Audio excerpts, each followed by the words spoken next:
Bro, the US operations in Iran are ongoing.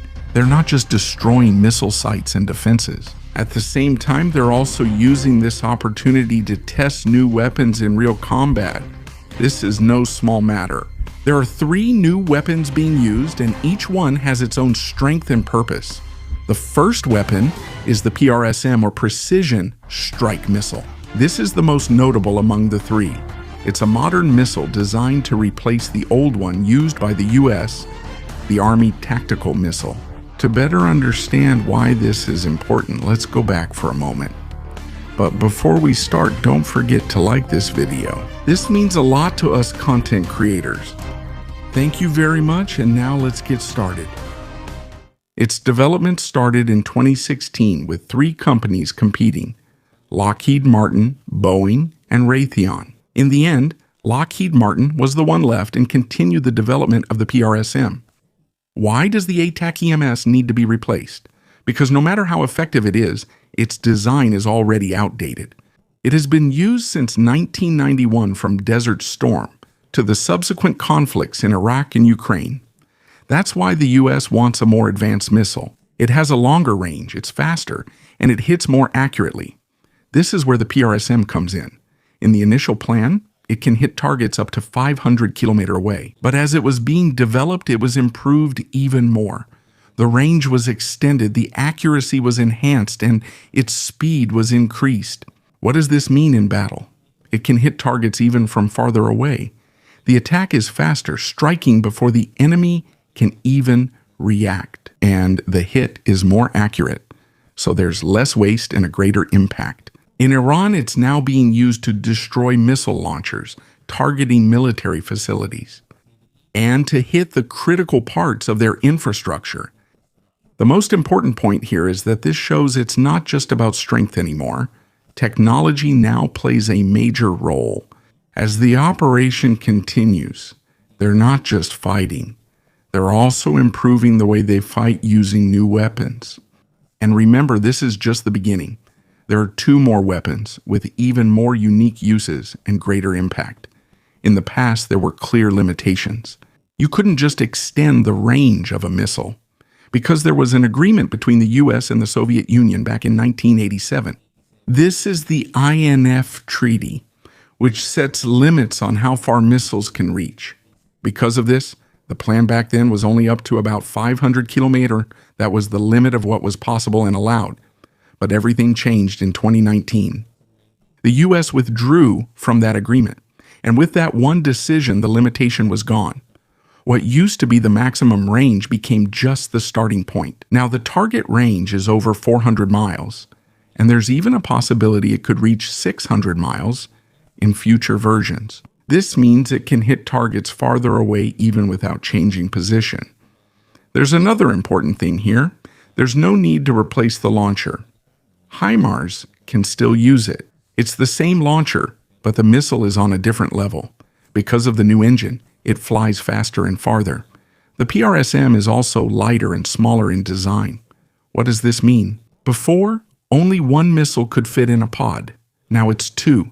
This means it can launch twice as many at once. It can hit more targets, attack faster, and move more flexibly in battle. This isn't just about adding more power. Its usability has also been improved. It's more efficient, more practical, and better able to adapt to different situations. HIMARS is now stronger, faster, and more capable than before, and it doesn't end there. There are more versions being developed. The current one in use has a range of up to 500 kilometers. But in the next version, there's a plan that it will even be able to hit ships at sea. This means that from land, it will be able to attack targets at sea. Its uses have expanded. It's not just for land anymore, but also for other types of targets. Overall, the PRSM is not just a simple upgrade, it's a missile on a new level. It can go farther, it's faster, it can do more, and it's more flexible to use. And remember, this is just the first weapon out of 3. As time goes by, this missile is being improved and made even more powerful. It's no longer just a simple missile that goes straight to the target. Its movements are also becoming smarter. In the next version, It will have the ability to adjust while in flight. This means it can follow the target even if it's moving. It's no longer limited to stationary targets. It can now hit even moving ships at sea. This is a big change. Before, it was only focused on land targets. Now it can also be used against targets at sea. It can also reach farther distances. The target range in the next versions can now reach up to about 1,000 kilometers. In the next upgrades, its power will be further increased. It will have different types of warheads. The explosions will be more powerful, and it will be capable of hitting tougher targets like bunkers and large bases. There are also plans to further extend its range. The design is being improved so it can go faster and reach farther. At a more advanced level, we're also studying the use of this together with automated vehicles. This means there's no longer any need to have someone on the front line to use it. Its use becomes safer and more flexible. As this missile evolves, its range increases, its movement becomes faster, and it becomes capable of doing more. And this isn't just a plan. This has already been used in real combat. In one operation, it was used for the first time in actual combat. Here, its ability to hit distant targets was demonstrated. It can strike faster and more accurately. What does this mean for Iran? Targets are no longer safe even if they're far away or inside their own territory. They can now be reached and hit. Overall, the PRSM is not just a simple replacement for the old missile. This is a new kind of weapon that's smarter, more flexible, and more dangerous to use.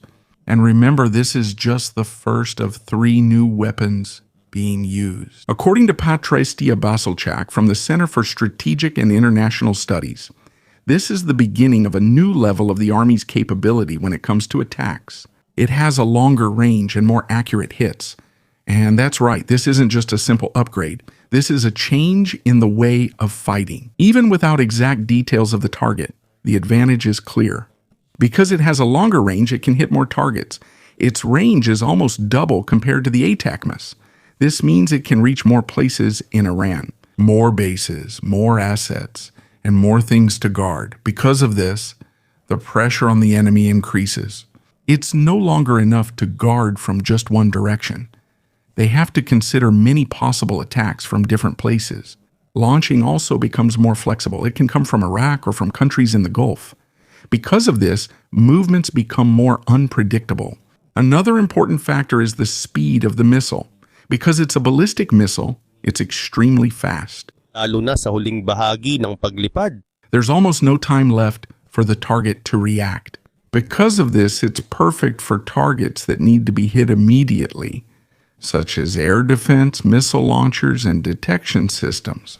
At the start of the operation, this was probably used to immediately destroy the defenses. The detection systems were hit, and the missile systems were taken out to clear the way. When this happens, it becomes much easier for aircraft to enter. The flight becomes safer, and there will be less resistance to face, but this isn't just about Iran. There's a bigger message here. The U.S. is showing its capability to other countries like China and Russia. They're watching every move and studying how it works. Because honestly, these weapons aren't just for today's battles. These can be used in future wars, especially in battles with distant targets in wide areas. This kind of weapon is a big advantage. Overall, the PRSM isn't just for the current battle. It's a clear show of strength, a warning to the enemy, and preparation for what's to come. With that in mind, it's clear that the fight is now on a different level. The PRSM was designed for a bigger battle. Iran wasn't really what they had in mind when this was made. The US's target is a possible conflict in the Indo-Pacific. Why there? Because of the nature of the area. There are many islands, long distances, and few places to launch from. In this kind of setup, lack of range is a big problem. If only 80 ACMS are used, other targets can't be reached. The range isn't enough for this kind of conflict. This is where the PRSM comes in. It has a longer range and is more flexible to use. Because of this, the enemy has a harder time since they have to guard more places. The US also becomes more capable of controlling movement at sea. Even if the launch is from land, it can still hinder the movement of ships. This means it's not just for attacking land targets. It also helps control movement at sea. In other words, it's not just for striking. It's also a way to control the battle. On its first use, it was clearly successful. It proved that the years of development and the huge expenses were worth it. Now its range capability is even greater. But remember, this is just one of the 3 new weapons. Now let's move on to the next one. Even though the US is powerful, Iran has something that could become a problem. It's drones. In recent years, the use of drones in combat has increased. For example, Russia used them against Ukraine, and I saw how effective they were. Why are drones dangerous? Because they're cheap to make, easy to use, and you can send many at once. And this isn't new to Iran. They've been studying and improving this kind of weapon for decades. This means that even though the US is powerful, there's one area where Iran can compete, and that's with drones. But just like with the PRSM, the US also has an answer for this. And that's what we'll look at next. When the operation started, some people said that the US might have a hard time because of Iran's drone attacks. There's a reason for this. From Iran that are cheap, easy to make, and can be deployed in large numbers. Their effectiveness has also been proven in other conflicts. But the US has a response ready for this. Its name is Lucas, or Locos Uncrewed Combat Attack System. It's an attack drone that's only used once. This means it will hit the target and explode. What's even more surprising is that its design is based on Iran's Shahed drone. At one point, the US got hold of this kind of drone. They studied it thoroughly, took apart every part, and made their own version. They used the same idea, but now they have control. Its development was fast. The program was launched in July 2025, and in just a few months it was immediately ready for use. In December 2025, the first test was conducted in the Persian Gulf. By February 28, it was already used in actual combat, according to US Central. Lucas has a wide range and can operate even without continuous monitoring. It can also be launched in different ways, such as by catapult, rocket-assisted takeoff, or from ground vehicles. The strategy here is simple. If the enemy's drones are cheap, you'll also use cheap ones. Each Lucas costs around $35,000. Compared to missiles that cost millions, this is extremely cheap. Because of this, the situation has reversed. Before, Iran was the one using cheap drones to apply pressure. Now it's the US doing it. In this way, Iran is getting a taste of their own strategy. Overall, the Lucas is not just a simple weapon. It shows how the enemy is studied, how adjustments are made, and how their weaknesses are used against them. And because of this, drone warfare is no longer one-sided. The US also knows how to fight in the same way. It's not exactly stated how many the US currently has. But it's clear from their statements that many are already available and more units are continuously arriving. Because this type of drone is cheap, it's easier to make and can be produced in larger numbers. This means the supply can be continuous and won't run out quickly. As long as production continues, so does its use. When it comes to what's inside Lucas, official details are limited, but there are experts who have looked into its design.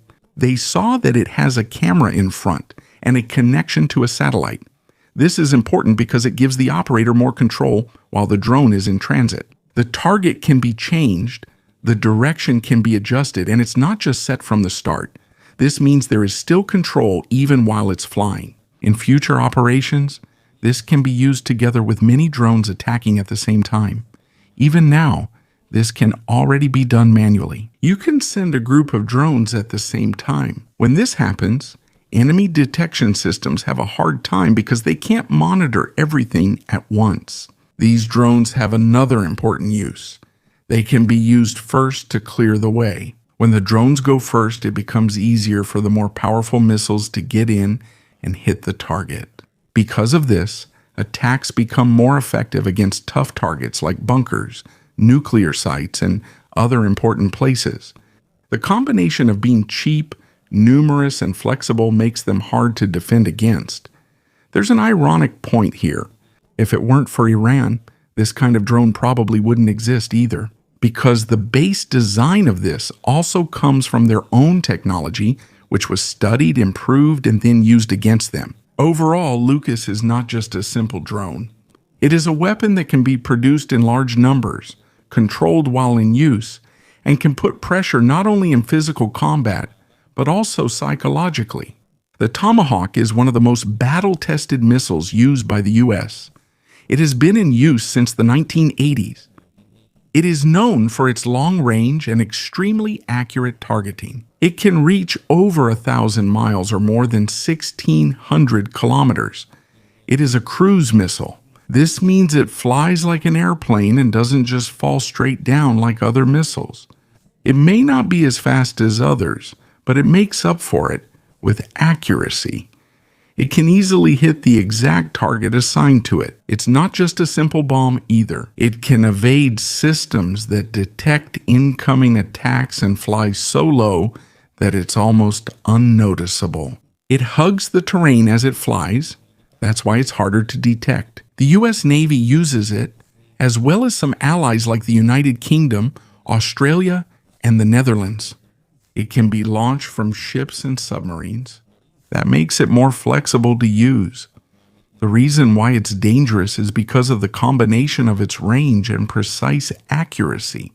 It can attack without getting close, and it can hit without being immediately detected.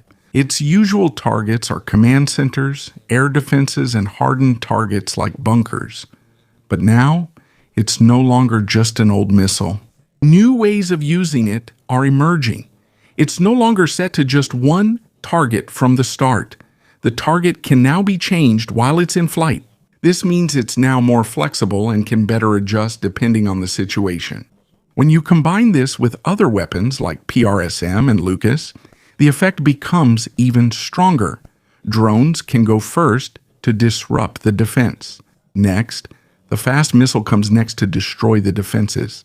And after that, Tomahawk will come in to hit the most important target.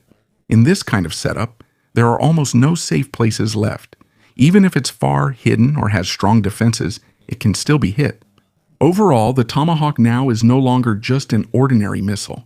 It's now part of a broader approach to warfare where different weapons move together in a coordinated manner. And here, you can see that strength alone is not what matters in today's battles. It's about the proper use and perfect timing of every move. At first glance, the change may seem like a small detail. A BGM 109 Tomahawk that used to be gray is now black and shiny. But this isn't just a simple design change. There's a reason why its appearance was changed. Analysts noticed that this isn't just a random change. The same black coating was also seen on other modern missiles. Just from that, it's clear that it has a deeper purpose. This coating isn't just paint, it has a special function. It's harder for detectors to spot it, and it's also more difficult to see using sensors that detect heat. To put it simply, it's harder to see and harder to stop. This becomes even more important when used at sea. The Tomahawk flies low and stays close to the water's surface. If it's easier to see, it gets detected earlier. But with this kind of coating, the enemy notices it much later. This means there's less time to react and a higher chance that it will hit the target. In operations, this is used against air defense systems, targets at sea, and bases near the coast, especially in the initial phase of the attack where speed is important. And being undetected, the big change here is not in the missile's power, but in its ability to penetrate. It can better bypass defenses, reach the target, and strike unhindered. In the bigger picture, this shows where new weapons are headed. It's not just speed and power that matter. The ability to remain undetected while attacking is also important. When combined with other weapons, the entire attack becomes more effective. The drone can go first to disrupt the defenses. Next, the faster missile will follow to destroy the defenses. And after that, the Tomahawk will come in to hit the most important target. With this kind of combination, the attack is almost continuous, and the enemy has a hard time keeping up. In the end, this change is not just about color. This is a change in the way of attacking, quieter, harder to detect, and with a higher chance of hitting the target. With this setup, this missile is almost invisible. As it approaches the target, before the enemy can even react, it already hits. There's another important thing that's not immediately noticed in this kind of battle. It's not just about the strength of the weapons or the number being used. The value of fast movement and quick decision-making is becoming clearer. In this setup, every second has an impact. When a target is spotted, it's not delayed anymore. It doesn't go through a long process. The gap between spotting and attacking has been shortened. Before, the enemy still had time to adjust. There was still a chance to evade or prepare. Now there's almost none. When something is spotted, an action immediately follows. And often, it's not just a single move. These happen simultaneously from different directions. This is the reason why this kind of attack is harder to defend against. You don't know which one to prioritize. You don't know where you should look. And before you can even decide, something has already hit you. Along with this, coordination becomes even more important. The movements of each part are no longer separate. Those on land, at sea, and in the air are all moving together as if they are a single unit. This means that even if different weapons are used, the timing is the same and the target result is the same. Because of this, even if each attack isn't that big, when combined, the effect becomes significant. This is what's called continuous pressure. You're not given any time. Another thing is, the role of information becomes bigger. Whoever has a clearer idea of what's happening around them has the advantage. It's not just about who has the stronger weapons. It's about who can understand the situation faster and act more quickly based on that. And when you get that advantage, even if you're not the strongest, you can control the flow of the battle. This has another effect. The enemy is forced even more. They have to react instead of making plans. If you're always behind, you won't have time to make your own moves. All you can do is follow and adjust. And in this kind of situation, you gradually lose control. It's not because of a lack of weapons, but because you can't keep up with how fast things are happening. On top of that, consistency becomes even more important. One strong attack isn't enough. The pressure has to be continuous. The movements have to be relentless. There can't be any rest. Because in this way, the enemy gets exhausted not just physically, but also mentally. And when you lose in that aspect, even if you still have weapons left, it will be hard for you to use them properly.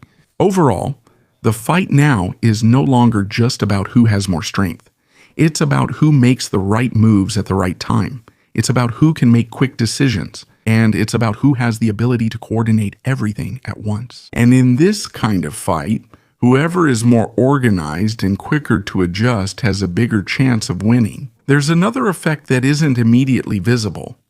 As this kind of movement continues, the opponent's confidence is gradually broken down. They're not just struggling with physical defense, but also with making decisions. When you no longer know where the next attack will come from, you're forced to guard in every direction. And when you do that, your resources get spread out, and every part of your defense gets weaker.